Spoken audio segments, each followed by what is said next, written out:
Iran और USA के बीच जो युद्ध हो रहा है ना भाई, तो लोग सोच रहे हैं इसमें ईरान बिल्कुल पूरी तरीके से बर्बाद हो गया है, यूएसए ने बिल्कुल ईरान को तबाह कर दिया है। आप ये सोचिए ईरान को कितना नुकसान हुआ होगा अभी तक। यूएसए इतने बम मार रहा है, इतना सब कुछ कर रहा है, लेकिन ईरान को कितना नुकसान हुआ होगा अंदाजा लगाइए। $1 बिलियन, $2 बिलियन, $3 बिलियन, इतना तो उसके लिए नॉर्मल है ईरान के लिए। इससे ज्यादा नुकसान तो वैसे ही झेल रहा है, क्योंकि ईरान पर इतने प्रतिबंध लगा रखे हैं अमेरिका ने। ईरान की एक हैकिंग टीम है जिसका नाम है हंडाला। 11 मार्च 2026 को ईरान से जुड़े एक प्रॉक्सी ग्रुप हंडाला हैक टीम, जिसे वाइड मैंटिकोर भी कहा जाता है, इसने अमेरिका की एक बड़ी कंपनी, बहुत बड़ी कंपनी है, उस पर साइबर हमला किया। यह ग्रुप साइबर वारफेयर और हैकिंग में काफी एक्सपर्ट माना जाता है। जिस कंपनी पर इन लोगों ने अटैक किया है उसका स्ट्राइकर कॉर्पोरेशन नाम है। वह एक फॉर्च्यून 500 कंपनी है और मेडिकल टेक्नोलॉजी के क्षेत्र में पूरी दुनिया में जानी जाती है। और ये कंपनी बनाती क्या है? स्ट्राइकर जो है अस्पताल के बेड बनाती है, दिल को झटका देने वाली मशीन बनाती है, ईसीजी बनाती है, ईकेजी बनाती है, और भी सर्जिकल इक्विपमेंट जो आते हैं वो सब आते हैं।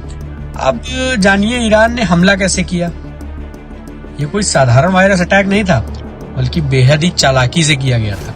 हैकर्स ने स्ट्राइकर कंपनी के एक टॉप आईटी एक्सपर्ट का यूजर नेम और पासवर्ड चुरा लिया। सिस्टम में लॉगिन करने के बाद उन्होंने 80,000 कर्मचारियों का लैपटॉप 80,000 कर्मचारियों का लैपटॉप और डिवाइस का डेटा पूरी तरीके से डिलीट कर दिया।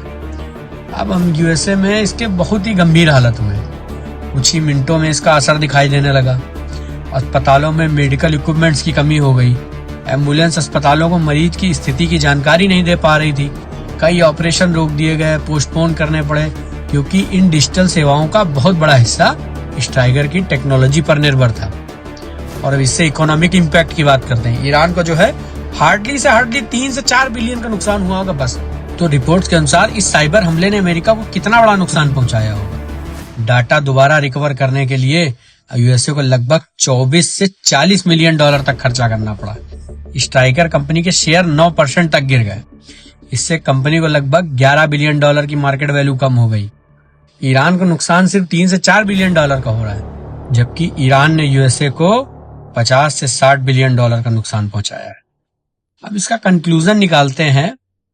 आज की लड़ाई केवल बंदूक और मिसाइलों की नहीं रही है, अब युद्ध दिमाग और टेक्नोलॉजी का हो गया है, जहां एक हैकर दुनिया के किसी भी कोने में बैठकर किसी भी अर्थव्यवस्था को तहस नहस कर सकता है। जय श्री राम।